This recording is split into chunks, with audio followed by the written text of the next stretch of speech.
नमस्ते दोस्तों। आज हम आपको भोलेनाथ की बड़ी ही प्रेरणादायक कहानी सुनाएंगे।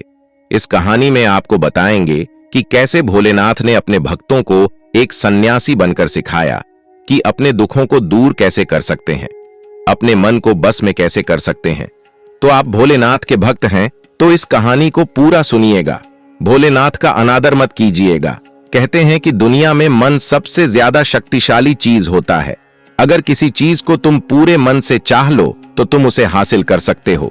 ये मैं नहीं कहता, यह सभी महापुरुषों का कहना है। लेकिन अगर यह सत्य है, ये सच है, तो हम जो अपने मन से चाहते हैं वह हमें हासिल क्यों नहीं होता है भाई। कोई भी इंसान अपने मन में तो दुख नहीं चाहेगा, लेकिन वो रहता तो दुखी है। हर इंसान अपने मन से तो कामयाब होना चाहता है, खूब पैसा कमाना चाहता है, लेकिन फिर भी वह कामयाब नहीं होता। भला ऐसा दुनिया में कौन इंसान होगा जो अपने मन में यह चाहेगा कि मैं नाकामयाब रहूं या मैं पैसा ना कमाऊं। सोचने की बात है तो इसमें दो चीज निकलकर सामने आती है। या तो वह महापुरुष गलत थे जिन्होंने यह बात बोली कि मन से चाहे हुई चीज हासिल हो जाती है, या फिर हम गलत हैं। आज की पोस्ट में मैं जो कहानी बताने वाला हूं उसमें आपको एक ऐसा मंत्र मिलेगा। उसे समझने के बाद आपको एक ऐसा मंत्र का पता चलेगा जिससे आप यह समझ पाएंगे कि अपने मन से कोई भी चीज कैसे करवाई जाती है, मन में किसी भी बात का बीज कैसे बोया जाता है। यह इस कहानी से आपको अच्छी तरह से समझ में आ जाएगा और इससे आप यह भी समझ पाएंगे कि आकर्षण का नियम, लॉ ऑफ अट्रैक्शन, कैसे काम करता है। कहानी छोटी सी है लेकिन बहुत ही गहरी है। इस वीडियो को पूरा लास्ट तक देखना, तो ही आप अच्छे से इस कहानी का पूरा लाभ ले पाएंगे। तो चलिए कहानी शुरू करता हूं और समझते हैं कि मन का मंत्र क्या है।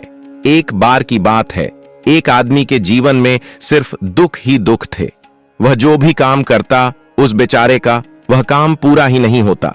घर में आता तो घर में क्लेश बना रहता, किसी से कोई मदद मांगता तो कोई उसकी मदद नहीं करता। ऐसा लगता था कि चारों तरफ से उसके ऊपर दुख का पहाड़ टूट पड़ा है। उसे समझ नहीं आ रहा था कि मैं इन दुखों से कैसे पार पाऊं। वह दिन रात यही सोचता रहता था कि अपने दुखों से छुटकारा कैसे पाना है। इसी कारण से वह रात में सो भी नहीं पाता था। उसकी आंखों के नीचे बड़े बड़े काले घेरे बन गए थे, जो इस बात का प्रतीक थे कि वह आदमी कितना दुखी है और कितना चिंतित है। कभी कभी तो उसके मन में आत्महत्या करने के भी ख्याल आते थे, लेकिन अपने परिवार की चिंता करके वह यह कदम नहीं उठा पाता।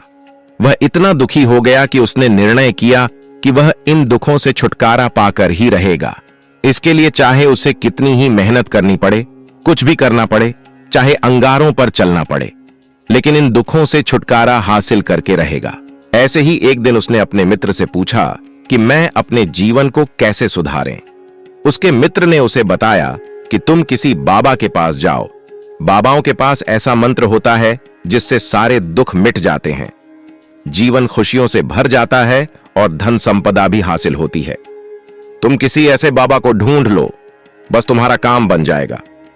उस आदमी के मन में यह बात पूरी तरह से पक्की गई कि कोई बाबा ही मेरा दुख दूर कर सकता है, और इसीलिए उसे किसी भी बाबा के बारे में पता चलता तो वह उस बाबा के पास पहुंच जाता, उस बाबा को अपनी समस्या बताता और उससे उसका समाधान पूछता और कहता कि बाबा, मैं कुछ भी करने के लिए तैयार हूं, लेकिन मेरी इन समस्याओं से मुझे छुटकारा दिला दीजिए। आप जो कहेंगे मैं वह करूंगा, लेकिन मेरे जीवन को सुधार दीजिए। बाबा उसे कुछ टोने टोटके बताते थे करने के लिए, और बदले में दान दक्षिणा ले लेते थे कि यह टोना टोटका करने के बाद तुम्हारे घर में सुख शांति बनी रहेगी।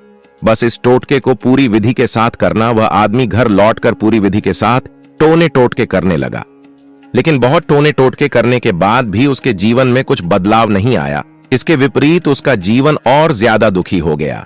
जो भी बाबा उसे टोना टोटका देता था वह बदले में उससे दान दक्षिणा लेता था, जिससे उसका धन भी धीरे धीरे खत्म हो रहा था।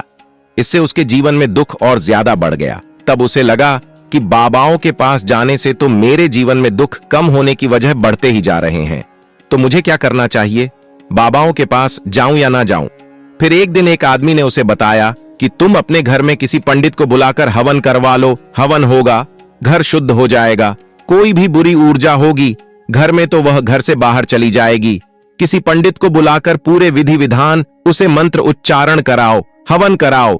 जिससे घर में सुख शांति आए। उस आदमी के मन में यह बात बैठ गई और उसने एक पंडित को अपने घर पर बुलाकर हवन करवा दिया। हवन अच्छी तरह से संपन्न हुआ। बदले में पंडित ने भी अच्छी दान दक्षिणा ली और उसके बाद वह वहां से विदा हो गया। लेकिन कुछ दिनों के बाद उस आदमी को महसूस हुआ कि उसके जीवन में अभी भी कोई बदलाव नहीं आया है। अब वह आदमी पूरी तरह से दुखी हो गया और ज्यादा परेशान हो गया। अब तो उसे लगने लगा था कि मेरे जीवन में से दुख कभी खत्म ही नहीं होंगे, और यही सोच सोच कर उस आदमी का बुरा हाल हो गया था। फिर एक दिन उसे अपने मित्र से एक ऐसे बाबा के बारे में पता चला जो समाधान बताने के लिए कोई दान दक्षिणा नहीं लेता था।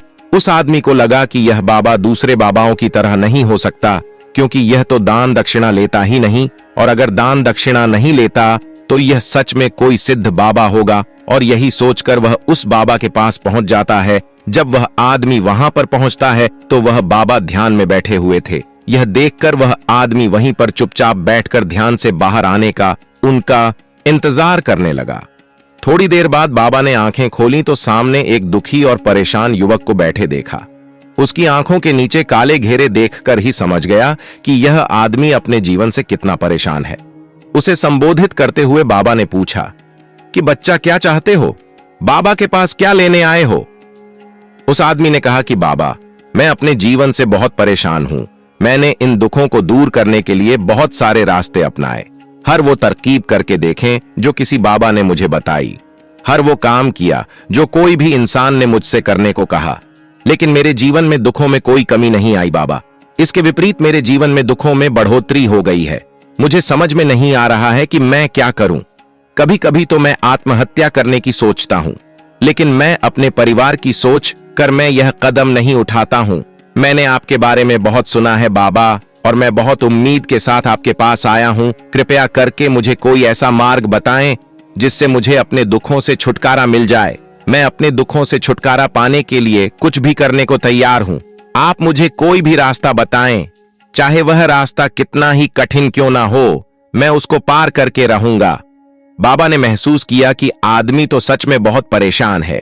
बाबा ने उसकी बात सुनकर कहा कि बच्चा, दुखों को दूर करने के लिए मंत्र ऐसे ही नहीं मिलते हैं। मंत्र पाने के लिए कुछ करना पड़ता है। तुम कुछ कर सकते हो। यह सुनकर पहले तो उस आदमी ने सोचा कि यह बाबा भी मुझसे दान दक्षिणा मांगेंगे, लेकिन और कोई रास्ता ना पाकर उस आदमी ने कहा, बाबा, आपको जितना भी दान दक्षिणा चाहिए मैं देने के लिए तैयार हूं, लेकिन आपका मंत्र सच्चा होना चाहिए, वह पूरा होना चाहिए, उसका फल मुझे मिलना चाहिए। उसके बाद मैं आपको जो भी दान दक्षिणा लेना चाहते हो मैं आपको दे दूंगा। बाबा ने कहा, दान दक्षिणा तो बहुत छोटी चीज है, मुझे वह नहीं चाहिए। इस पर वो आदमी सोच विचार करके बोला, तो बाबा, मैं अंगारों पर भी चलने के लिए तैयार हूं, आप मुझे बस आज्ञा दीजिए। बाबा ने कहा कि अंगारों पर चलने वाली छोटी चीज में तुमसे नहीं कराने वाला हूं। मैं जो तुमसे कराने वाला हूं वह बहुत कठिन मंत्र है, उसे पूरा कर पाओगे? उसने कहा, बाबा, आप मुझे बताइए तो सही, मुझे करना क्या होगा? मैं कुछ भी करने के लिए तैयार हूं। इस पर बाबा ने उसे कहा कि यहां से जब तुम अपने घर जाओ तो रास्ते में अपने मन में यह दोहराते जाना कि मैं सुखी हूं, मैं सुखी हूं। बार बार अपने मन में यही दोहराना और याद रहे, जुबान पर यह नहीं आना चाहिए, यह सिर्फ मन में दोहराना है।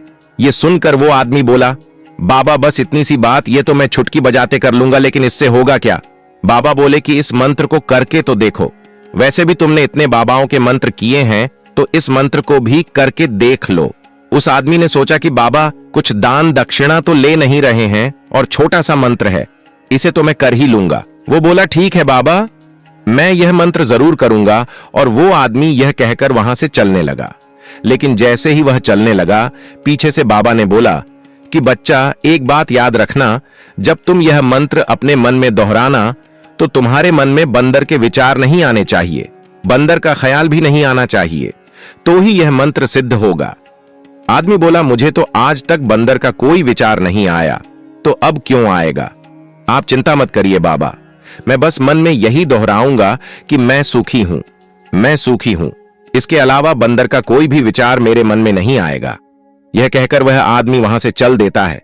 वह अपने मन में मैं सुखी हूं, मैं सुख ही हूं, यह दोहराता हुआ थोड़ी दूर ही चला था कि उसके मन में अचानक बंदर का ख्याल आ गया।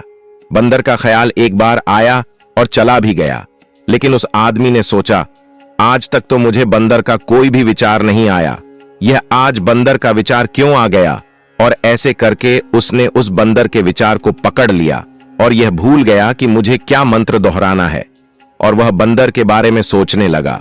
जब थोड़ी देर बाद फिर से उसे होश आया तो वह फिर से अपना वही मंत्र दोहराने लगा जो बाबा ने उसे बताया था, मैं सुखी हूं, मैं सुखी हूं।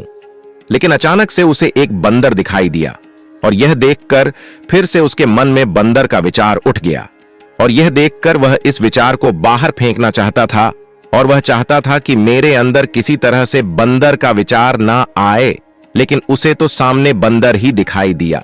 ऐसे ही जद्दोजहद करते करते घर पर पहुंचा, और घर पर पहुंचने के बाद अपनी पत्नी को कहा कि हे बंदरिया, मुझे खाने में बंदर परोस दो। और जब उसे एहसास हुआ कि उसने क्या बोल दिया तो वह अपने बाल नोचने लगा और दीवारों में सर मारने लगा कि आज तक मुझे बंदर का कोई भी विचार नहीं आया, और आज मुझे यह क्या हो गया है कि मुझे हर जगह बंदर ही बंदर नजर आ रहे हैं। यह कैसी माया है। यही सोच सोचकर वह आदमी रात भर सो नहीं पाया।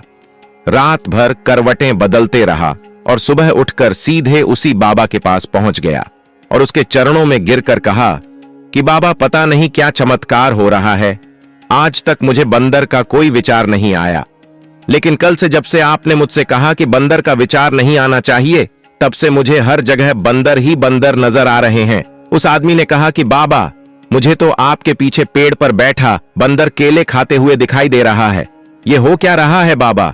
ये सुनकर बाबा हंसने लगे। हाँ हाँ हाँ हाँ, बच्चा, मन का जाल एक ऐसा जाल है जिसे समझ पाना इतना आसान नहीं है। बंदर तो तुम्हारे रास्ते में पहले भी आते थे। जब तुम मेरे पास आए थे तो इन्हीं पेड़ों पर ये बंदर घूम रहे थे, लेकिन तब तुम्हारे ध्यान में ये बंदर नहीं था, तब तुम्हारे ध्यान में सिर्फ दुख थे। इसके बाद बाबा ने उसे बताया कि बच्चा, हम जिस चीज से भी दूर भागना चाहते हैं वही चीज हमारे मन में बहुत गहरे में प्रविष्ट हो जाती है और हमारे अंतर मन में समा जाती है। असल में हम जिस चीज से छुटकारा पाना चाहते हैं उससे छुटकारा इसीलिए पाना चाहते हैं कि वह हमारे साथ बहुत गहरे से जुड़ी हुई है, और हम जितना ही उससे छुटकारा पाना चाहते हैं वह उतनी ही गहरी हमारे मन में बैठती चली जाती है और आखिरकार हमारे अंतर मन में छा जाती है। ऊपर से तो हम चाहते हैं सुखी होना, कि मैं सुखी हूं, सुखी हूं। हमारे होंठ भी यही बोलते रहते हैं, लेकिन हमारे मन में दुख समाये होते हैं। हमारे विचारों में, हमारे मन में दुख ही दुख दिखाई देते हैं। इसीलिए अपनी जुबान से बार बार यह बोलने से कि मैं सुखी हूं, मैं सुखी हूं, हम सुखी नहीं होंगे जब तक यह मंत्र हमारे अंतर्मन में प्रविष्ट नहीं होगा। इस पर उस आदमी ने पूछा कि बाबा, लेकिन यह मंत्र हमारे अंतर्मन में प्रविष्ट कैसे होगा। यह सुनकर बाबा ने कहा कि बच्चा, अपने दुखों से लड़ना बंद कर दो। जब तक तुम अपने दुखों को दूर करने की सोचते रहोगे तब तक वो दुख तुमसे चिपके रहेंगे, तब तक वो दुख तुम्हारे अंतर्मन पर अपना राज बनाए बैठे रहेंगे। और जिस दिन तुम उन दुखों के बारे में सोचना ही छोड़ दोगे, उन दुखों से छुटकारा ही नहीं पाना चाहोगे, उसी दिन से तुम्हारे जिंदगी से दुख गायब हो जाएंगे। क्योंकि किसी भी चीज से छुटकारा पाने के लिए हमें उस चीज के बारे में सोचना पड़ता है, और हम जितना ही उस चीज के बारे में सोचते हैं वह उतनी ही गहरी हमारे मन में प्रविष्ट होती चली जाती है। हम अधिकतर समय दुखों के बारे में ही सोचते हैं। हम यही सोचते हैं कि हमारे जीवन में दुख है और हमें इससे छुटकारा पाना है। इसी वजह से बार बार सोचने से वो दुख हमारे अंतर्मन में प्रविष्ट हो जाते हैं और हमें एहसास भी नहीं होता। इसीलिए अगर तुम दुखों से छुटकारा पाना चाहते हो तो दुखों से छुटकारा पाने के बारे में सोचना छोड़ दो, तुम्हें दुखों से छुटकारा मिल जाएगा। अक्सर आदमी धूम्रपान छोड़ना चाहता है, शराब छोड़ना चाहता है, सुबह अपने आप से यह वादा करता है कि मैं कोई भी गलत काम नहीं करूंगा, लेकिन शाम को जब लौटता है तो नशे में चूर होकर लौटता है। ऐसा क्यों होता है? जो हम सोच रहे हैं वह पूरा कर ही नहीं पा रहे हैं। असल में हम उस चीज को बहुत ज्यादा तवज्जो दे रहे हैं, उस चीज को बहुत ज्यादा अहमियत दे रहे हैं। जब भी हम उस चीज को छोड़ने के बारे में सोचते हैं तो हम उसकी इंपॉर्टेंस यानी कि विशेषता और ज्यादा बढ़ा देते हैं। हमारा मन उस चीज के बारे में जितना ज्यादा सोचेगा, शराब या धूम्रपान छोड़ने के बारे में जितना ज्यादा सोचेगा, हमारा मन उतना ही उस चीज के पीछे ज्यादा भागेगा। हमें उस चीज से लड़ना नहीं है, बल्कि बिना सोचे गुजर जाना है। और अगर हम इस मंत्र को समझ लेते हैं तो हम अपने जीवन में जो भी पाना चाहते हैं उसे अपने अंतर्मन में डाल सकते हैं, और एक बार वो लक्ष्य हमारे अंतर्मन में बैठ जाता है तो फिर सफलता पाने में कोई समस्या नहीं आती, कोई दिक्कत नहीं आती। तो दोस्तों, कैसी लगी आपको ये कहानी? हमें कमेंट में जरूर बताइएगा। एमके प्रेरणा चैनल पर नए हैं तो चैनल को सब्सक्राइब अवश्य कीजिएगा। धन्यवाद।